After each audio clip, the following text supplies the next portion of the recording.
Good morning, everybody. How are you? Good to see you bright and early on this Monday morning.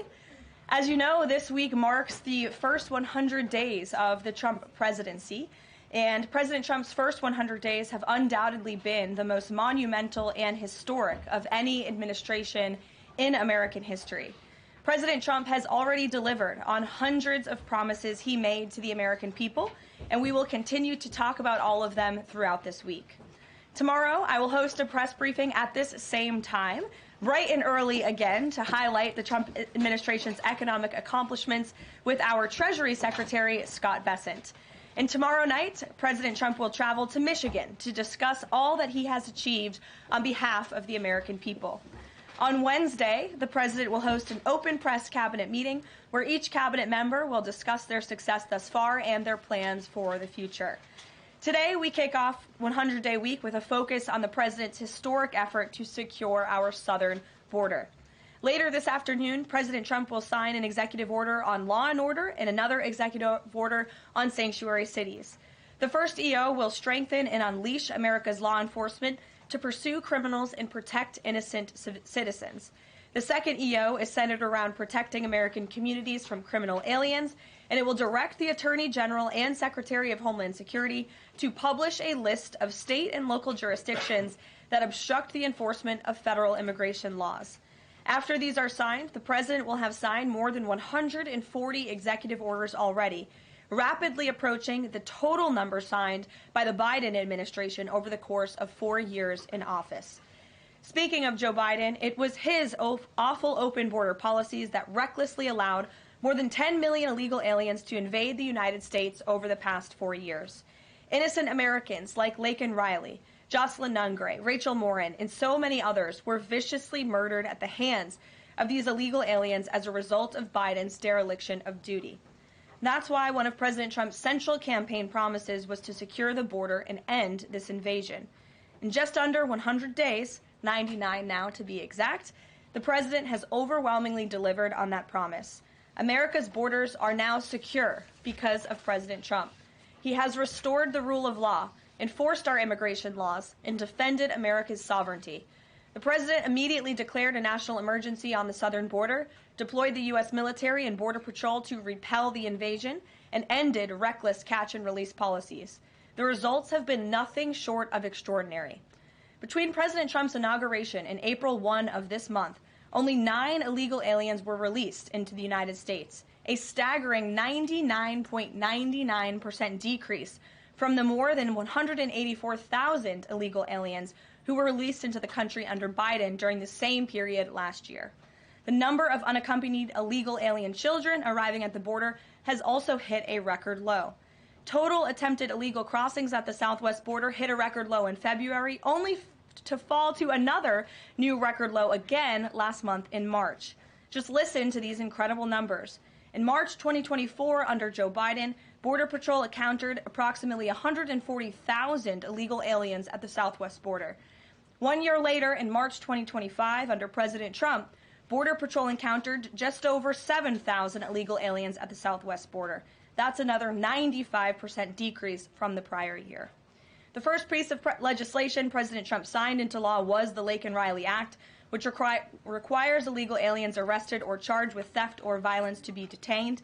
President Trump also reestablished the successful Remain in Mexico policy from his first term to ensure that aliens who arrive at our southern border and claim asylum are returned to Mexico to await their hearings instead of being allowed into our country while they wait. The president has also restarted construction of his signature advanced border wall. More than 85 miles of new border barrier are already in various stages of construction and planning. And Border Patrol, in collaboration with the Department of Defense and the great state of Texas, have deployed 75 additional miles of temporary barriers across the southern border. The Trump administration, as you know, has also ended the disastrous CBP-1 app, which Joe Biden exploited to facilitate the migration of nearly 1 million illegal aliens into the country. The Department of Homeland Security has relaunched this as the CBP Home app to provide illegal aliens in the U.S. a straightforward way to declare their intent to voluntarily depart. For years, Joe Biden's weakness in open border policies allowed vicious cartels to functionally control through a campaign of terror, rape, and brutal force nearly all illegal traffic across the southern border. President Trump has put a stop to this in record time. He designated these heinous cartels as foreign terrorist organizations and invoked the Alien Enemies Act to immediately apprehend, detain, and remove these massive threats who have flooded our country with deadly drugs, violent criminals, and vicious gangs. The Trump administration is working 24/7 to successfully arrest and deport these illegal criminals and foreign terrorists from our communities. We are in the beginning stages of carrying out the largest deportation campaign in American history. Over this past weekend, it was announced that through Operation Tidal Wave, a joint effort between ICE Miami and Florida law enforcement agencies, nearly 800 illegal aliens were arrested during the first 4 days alone. Among those arrested were a Colombian murderer, alleged MS-13 and 18th Street gang members, and a Russian with a red notice for manslaughter. And on the other side of the country, in the early Sunday morning hours, DOJ and DHS together launched a joint raid of an illegal alien underground nightclub used by Tren de Aragua in Colorado Springs, Colorado. DHS took more than 100 illegal aliens into custody, and many drugs and weapons were also seized. Operation Tidal Wave is a preview of what is to come around this country. Large-scale operations that employ our state and local enforcement partners to get criminal illegal aliens off our streets. As always, President Trump and our entire administration are grateful for the courageous law enforcement officers who are putting their lives on the line every single day to protect their fellow Americans and to keep our country safe.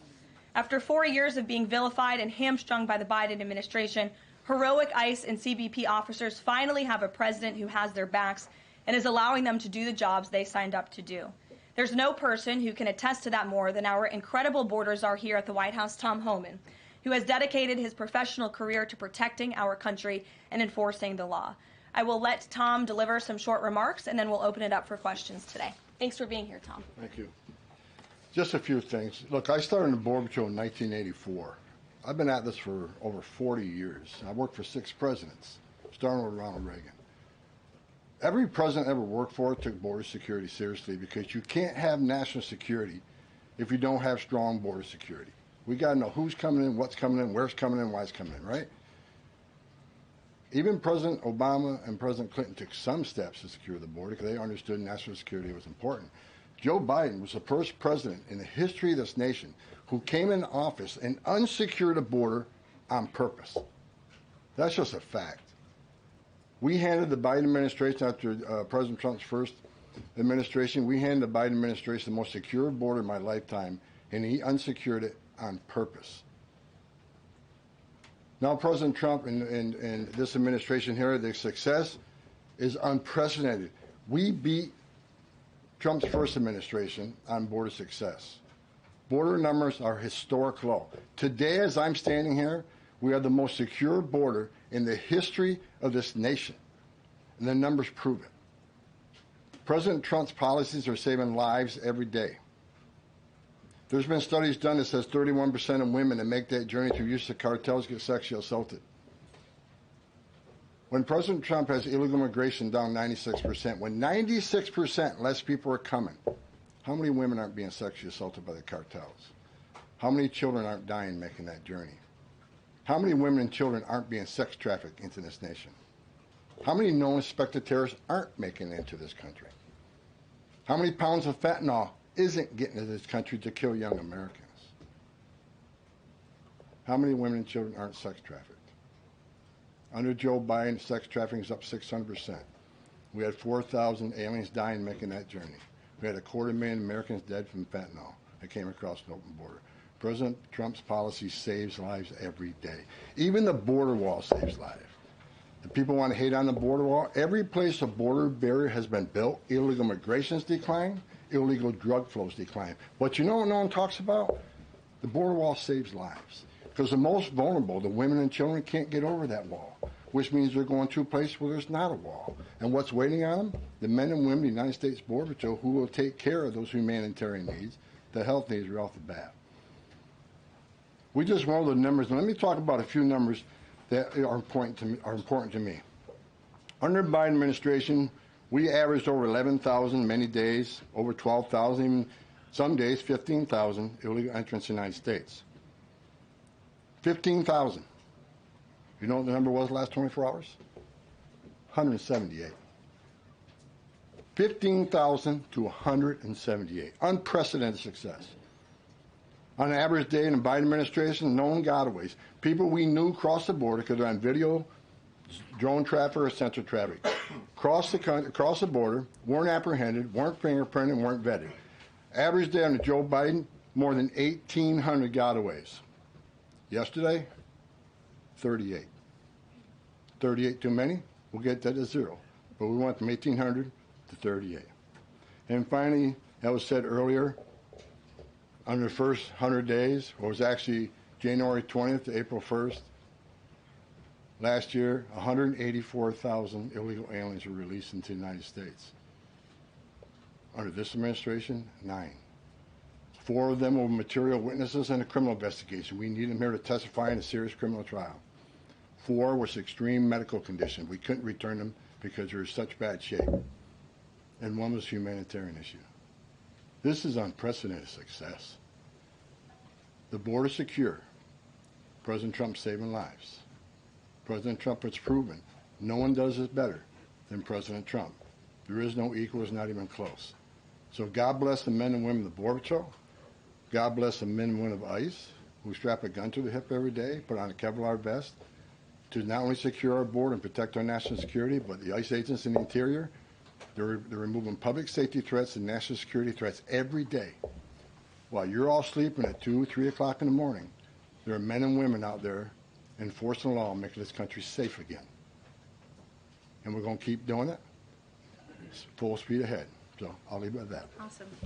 Thank you, Tom, and thanks for all your great efforts. We do want to open it up to questions. If you have border-related questions for Mr. Homan, and I'm also happy to take any non-border-related questions. I'm happy to take border questions, too, but Tom is here offering his time, so we encourage you to ask him questions. We'll start with our new media seat today. As always, Rogan O'Hanley, former Hollywood entertainment lawyer, I didn't know that, Rogan, who got fed up with the far-left ideologies of California and now posts conservative political commentary online for his more than 7 million followers across all major platforms. He joins us today from the great state of Florida. Why don't you kick us off today, Rogan? Thank you, Caroline.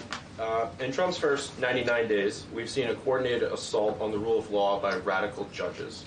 We're thwarting his agenda with an unprecedented number of national injunctions. These judges are providing more due process to violent MS-13 and Tren de Aragua illegal aliens than they did for American citizens who peacefully protested on January 6th. As Stephen Miller has highlighted, it would be utterly ridiculous to have full trials and appeals for the more than 15 million illegal aliens that came across our border under Joe Biden. Many are now calling for Trump to circumvent these radical judges and consider suspending the writ of habeas corpus solely for these illegal aliens in accordance with the terms of Article 1, Section 9 of the United States Constitution, which explicitly allows for such a measure when there is a rebellion or invasion. There's strong precedent for this action, being that it was exercised by 3 of our greatest presidents, Abraham Lincoln, Ulysses S. Grant, and Democrats' favorite president of all time, FDR. All 3 of which are not only celebrated by historians, but are immortalized on our national currency with their faces on there. Furthermore, all 3 used it against American citizens, where in this instance we would only be using it against illegal aliens. I think almost every reasonable American would agree that 15 million illegal aliens coming across our border under Joe Biden counts as an invasion, especially since many, as you highlighted, are now robbing, assaulting, raping, and killing American citizens. Historic assaults on our republic require reciprocal action from our government. Can you please let us know if and when the Trump administration is planning to suspend the writ of habeas corpus to circumvent these radical judges who are infringing on his Article 2 powers and to start shipping out illegals en masse? I have not heard such discussions take place, but I can assure you that the president and the entire administration are certainly open to all legal and constitutional remedies to ensure we can continue with the promise of deporting illegal criminals from our nation's borders. And I also agree with the premise of your question, which doesn't happen in this room often, but I do agree with yours.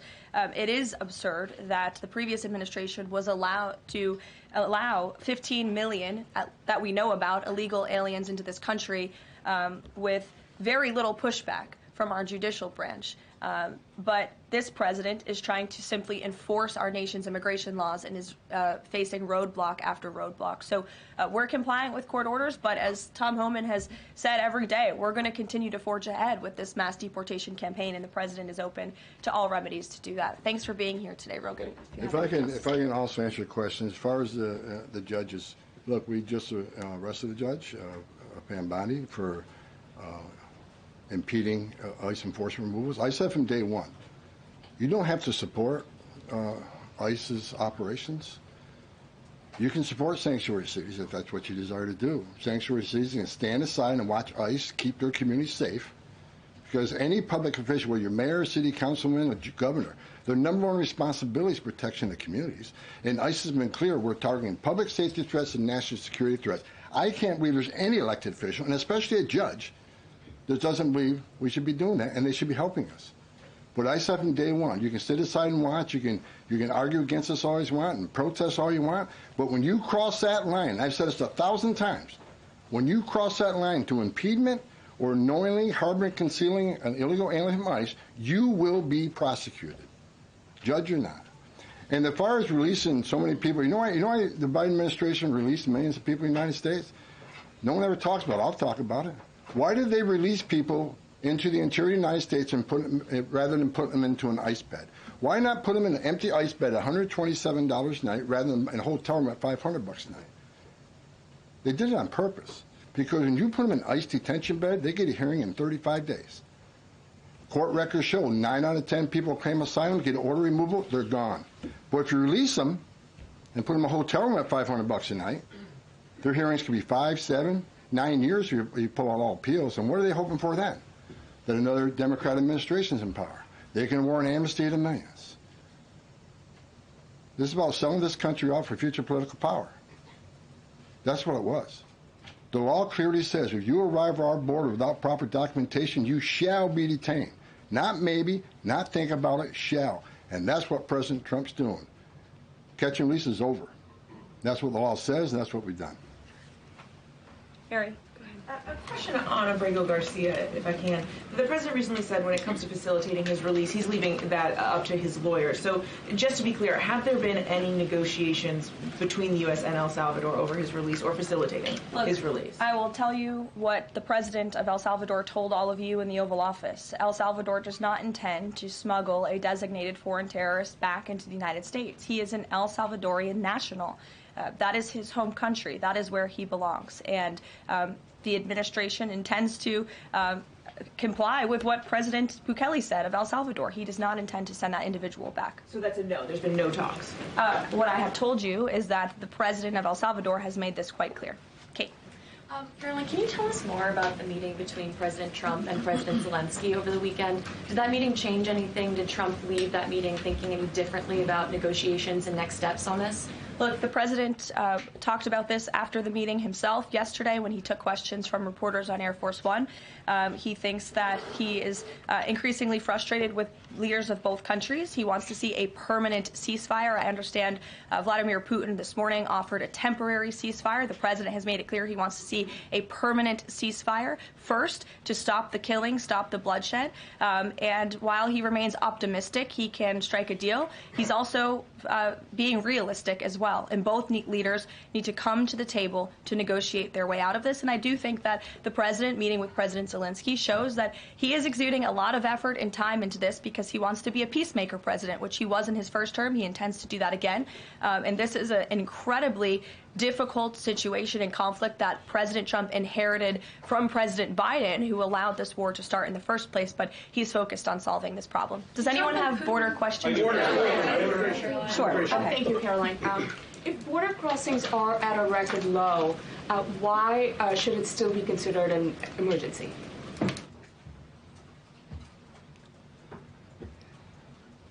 It's because of what has happened on the last administration. We got to ensure that not 1 ounce of fentanyl comes across the border to kill Americans. The president has declared the cartels in Mexico with terrorist organizations, along with MS-13 TDA. They've killed more Americans than every terrorist organization in the world combined. It's an emergency till we shut it down. It's an emergency till the cartels are wiped off the face of this earth. President Trump's committed to saving every life.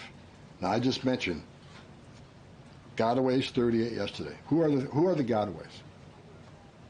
Where do they come from? We had over 2 million gotaways under Joe Biden's administration. Why did 2 million people pay more to get away? Under the Biden administration, you pay a cartel this amount of money to cross the border. Cartel's job ends at the border. Just turn yourself in a green uniform. Get released in 24 hours. Get a free airline ticket to the city of your choice.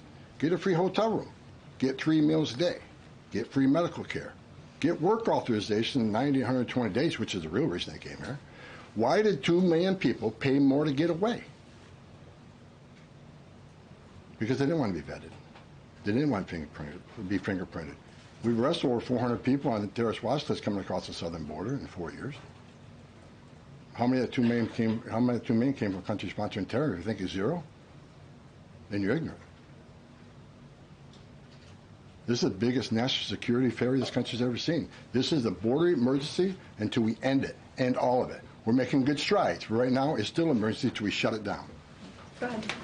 This is a question for Mr. Homan. Late last week, there were 3 U.S. citizen children who were removed with their mothers who were in the United States illegally.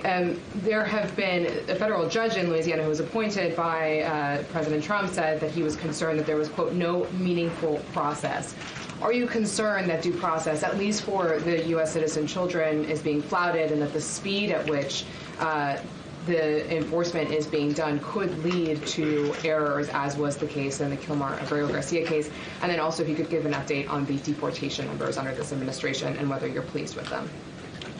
First of all, I don't accept the term error in Abreu-Garcia. There was an oversight. There's a withholding order.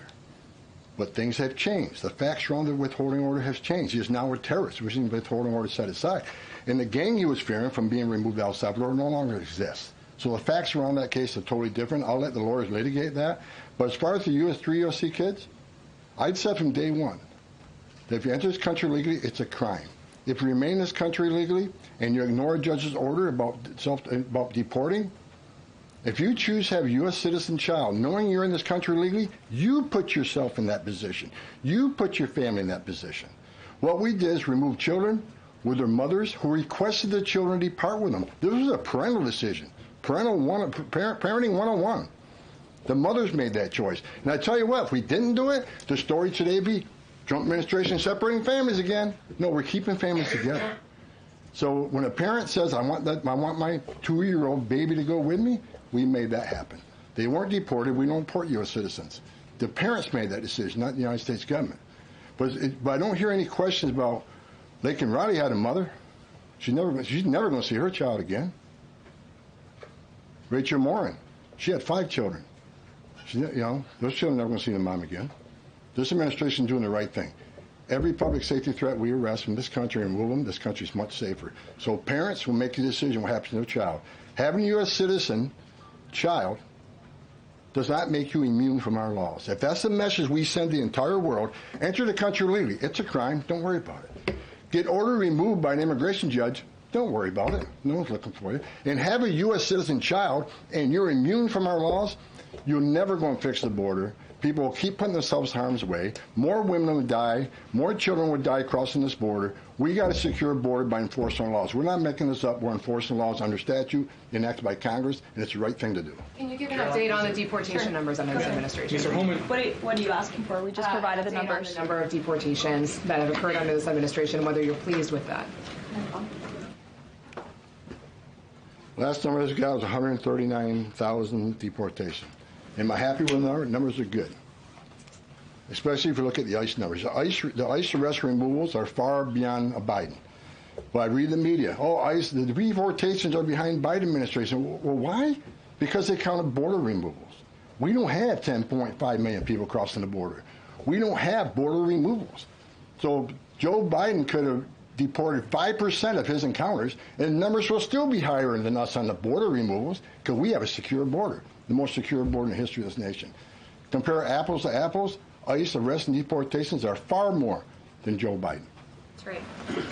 Sure, go ahead. Mr. Homan, talking about the border wall, can you give us an update as far as how many miles are being built today? And is Mexico paying for it, as the president said they were going to? Well, first of all, I'll answer that question because I already answered it in my opening remarks. To date, since January 1st, there's been more than 85 miles of new border wall construction in various stages of that construction and planning. The president has made it clear to Congress that we want to see more funding for not just border wall construction, but also to support our ICE agents and our Border Patrol agents who are on the ground facilitating with this mass deportation effort. So he's clear that Mexico is not going to pay for it? Is that what you're saying? Let's address that. Trump said Mexico will pay for the wall. They have in a roundabout way, have they not? Putting 10,000 military on the northern and southern border, taking the action they did remain in Mexico. They didn't have to do that. They're doing it. Putting military on the southern border. Have moved illegal immigration to a record low. We're saving millions of dollars every day on detention, transportation, removal proceedings. We've more than made up for the cost of that wall because of the actions of Mexico. So is Mexico helping build that wall? Yeah, because we're saving so much money, millions of dollars a day, that we can afford to build that wall. So actually, yes, they're helping to build the wall. John. Thanks a lot, Karoline. Mr. Homan, a question for you. You're the border czar. Can you give an estimate as to how many individuals are in the United States illegally? That's number one, and I'm sure you're very familiar with that number, an estimate. And the second question is, I have a list that the White House put out of individuals, 100 ICE arrests since the beginning of the president's term, and the people are arrested for various very serious crimes, first-degree murder, convicted of rape, convicted of murder and aggravated burglary, sexual assault of a child. How many of the individuals that are in the United States illegally are people like this, really bad people? Well, first of all, how many illegal aliens I think in the United States? At least 20 million. He said, where'd you come up with that number? We've been speaking about 12 million for 20 years. We know we got 10.5 that we know of came to the border. How many don't we know of? I talked about known gotaways at 2 million. How many unknown gotaways we have? Like between the Big Bend sector in Texas where there's no technology, how many 1,000 people dig across through there? We wouldn't know. We would know now. But, you know, so I would venture over 20 million. But your question is, last count, last I looked, there was about 700,000 illegal aliens with criminal charges walking the streets of this country. 700,000. And that's what we're looking for now. That's what we're prioritizing. Them and national security threats. We'll go to the back row. Thanks, Caroline. Yes. For Mr. Homan, I'm Taylor with Spectrum News. We have a station up in Rochester, New York. It was reported you're visiting there tomorrow. Can you talk a bit about the purpose of your trip? I know the Trump administration is suing the city over its sanctuary city policies, how the executive order Caroline alluded to ties into it, and what your message is for communities and community leaders who say, we're able to establish our own rules here. We're worried about this input from the federal level. Can you talk a bit about that? Well, same thing I talked about earlier. I don't think any elected mayor, any elected governor should want public safety threats, those illegally in the United States, public safety threats, walking through the community. And what happened in Rochester, HSI agent called for emergency assistance. Officers of Rochester PD responded to a call from emergency assistance from a federal law enforcement officer. They responded. Then they got disciplined. I don't think anybody can come up with one instance where an ICE agent, a Border Patrol agent, didn't respond to an emergency call from assistance from any law enforcement agency. Cops need to help cops, especially in an emergency situation. But they got disciplined. And I met those officers down in Nashville soon after that. I think it was a couple of days after it. And I told them I stand with them. They did the right thing. Law enforcement responding to emergency assistance from law enforcement. So I'm going up there to support the men and women of law enforcement, the men and women who carry that badge and gun every day. They're working the streets at 2 a.m. while we're all sleeping. I'm going to give my support, and they just announced a lawsuit, and that's one of many. Sanctuary City is going to be sued on this administration for flouting immigration law. I mean, the law is clear, and they're violating it, and this administration is going to take actions. I'm going up there to show my support and men and women of law enforcement. I started as a cop. And the community, I'm showing support for them. Because the community wants their police officers to be officers too. The communities don't want public safety threats walking around their communities either. And that's what it's all about, and that's why I'm going. Sure. Mr. Homan, how close are you to housing migrants at U.S. DOD facilities like Fort Bliss in Texas? Well, we're already housing at Guantanamo. Port Bliss is being ramped up, so in the very near future. I don't have a timetable because things need to be done, construction needs to be done. We're making sure the facilities are ready to accept. We're making facilities are able to care for the people. They're going to be detained, so I don't know the timeline right now. It changes every day because of various issues, but we're working on it. Are you intending to hold families there, including families with American citizen children? Family residential centers are for families. They're not jails, they're open-air campers built for families, which means they have child psychologists, they have pediatricians. And why family residential centers? Because we want to make sure that child is with a parent. Unlike the last administration who stopped DNA testing, who many investigations of children being smuggled in the country with someone that wasn't related to them claiming to be a parent. So we're going to make sure children are with parents. We're going to make sure that's actually a family and that child ain't being trafficked.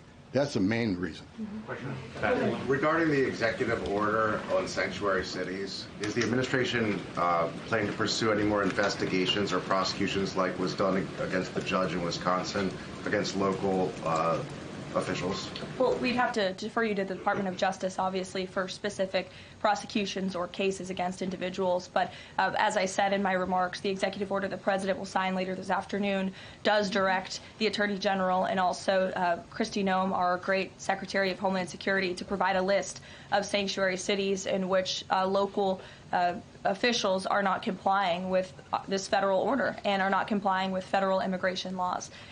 It's quite simple. Obey the law, respect the law, and don't obstruct federal immigration officials and law enforcement officials when they are simply trying to remove public safety threats from our nation's communities. The American public don't want illegal alien criminals in their communities. They made that quite clear on November 5th, and this administration is determined to enforce our nation's immigration laws, and we're happy to provide the text of that executive order, and as I said, the President will be signing it later this afternoon. Sure. Excuse me. I want to talk about farm workers. The President said earlier this month that there could be leniency for some undocumented farm workers. I'm wondering, where do things stand with that? And I'm also wondering, does that at all undermine his message on immigration, that it's okay for some undocumented people to be in the U.S., but maybe not others? Well, the President was referring to our H-1B and H-1A visa programs, and there have been no final decisions on that at all. But the President, I think, what he was intended to speak about, what he was speaking about, is ensuring that we have a clean, legal immigration system that is being respected and obeyed. And the mass amount of illegal immigration that we've seen over the past 4 years in our country completely undermines our legal immigration system, those seeking citizenship, but also those coming here on a visa to legally and lawfully work. And the President wants to make sure that those programs are respected. Reagan. Thanks, Caroline. My question is for Tom. Tom, Reagan Reese with the Daily Caller. Over the weekend, ICE arrested 2 illegal immigrants for allegedly stealing Secretary Noem's purse over the weekend. What can you tell us about these individuals' immigration history as well as their criminal history?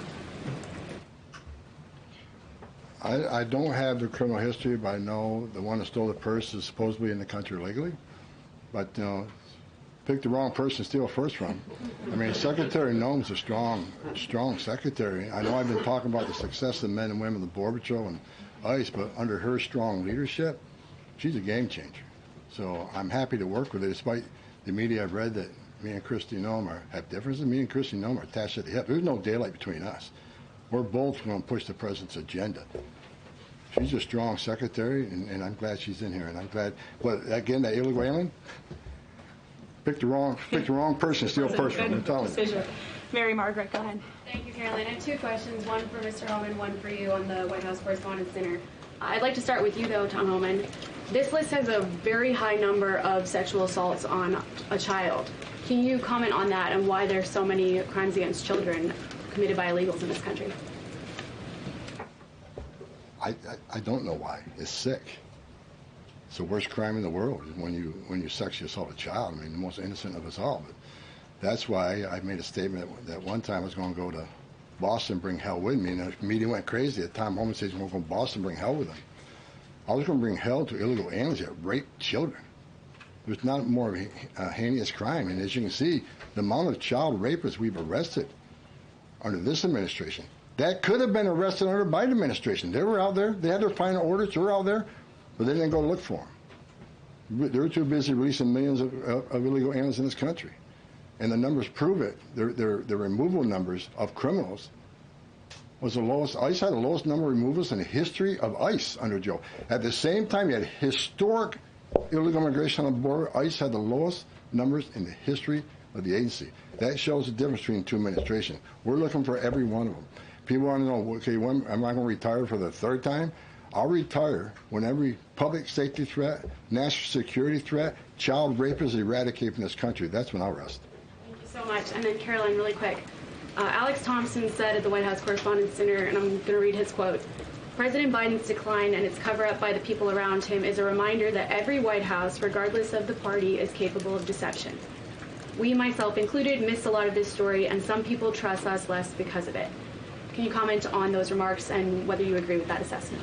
I do agree with that assessment from Alex Thompson, who I understand won an award for writing a story months and perhaps years after the American people already knew that story to be true.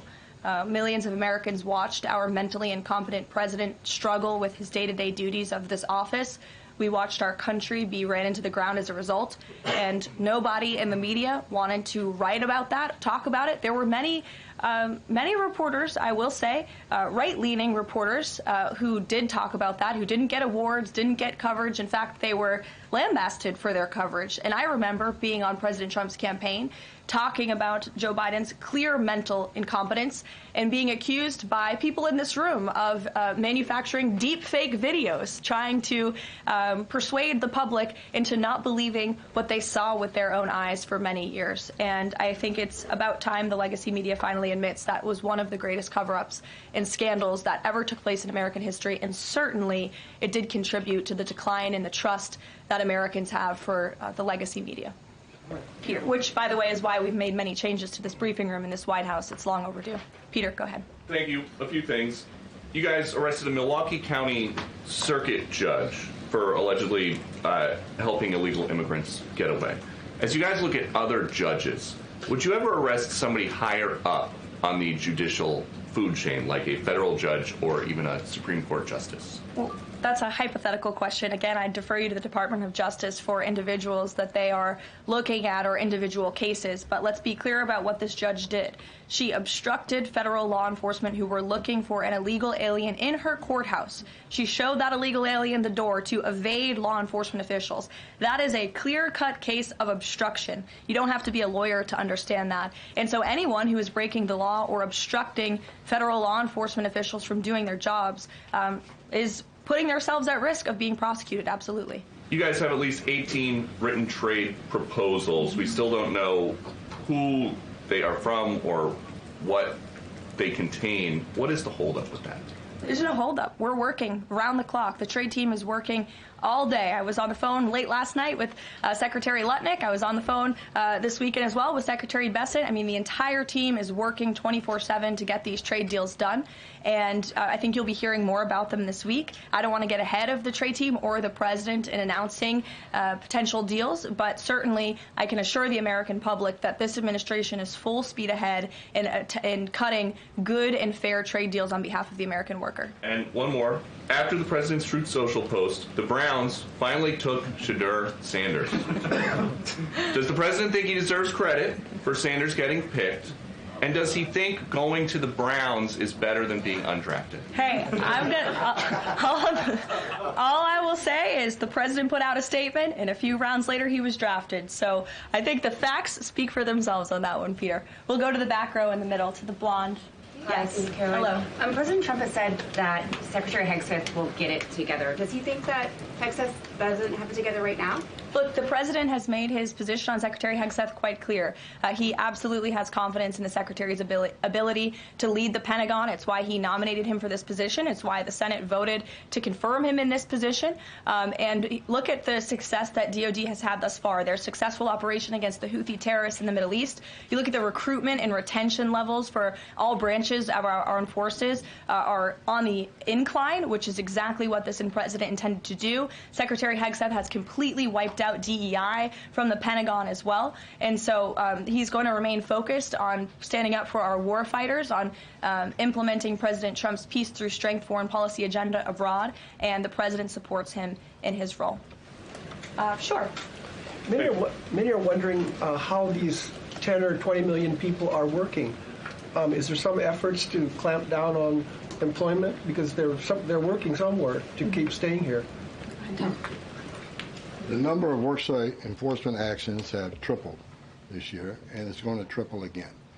Because in sanctuary jurisdictions especially, if we can't arrest a bad guy in the safety and security of a county jail, and they're going to release them into the community, that means we go into the community. If we can't arrest them in the community, we'll arrest them at their work site. We got to do what we got to do to arrest public safety threats. There's no sanctuary for public safety threats in this country, so worksite enforcement is going to increase even more than it already has. And another reason for worksite, the last administration stopped worksites. Where's the number one place we find victims of trafficking, victims of forced labor trafficking, and work sites? So not only are we going to enforce law on work sites, we're going to save victims of trafficking. That's another reason we've increased worksite enforcement. Awesome. Well, go ahead, Brian. Sure. We'll take one more question. This is for Mr. Homan. We all walk by these heinous yard signs that are along Pebble Beach.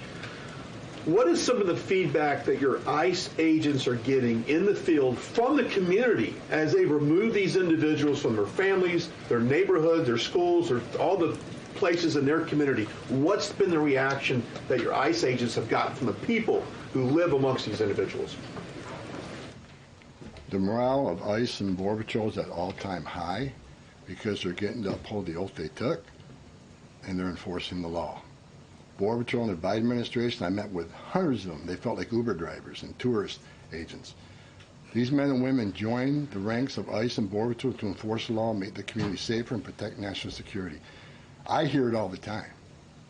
There's a lot of people in this country who don't like me. I don't care.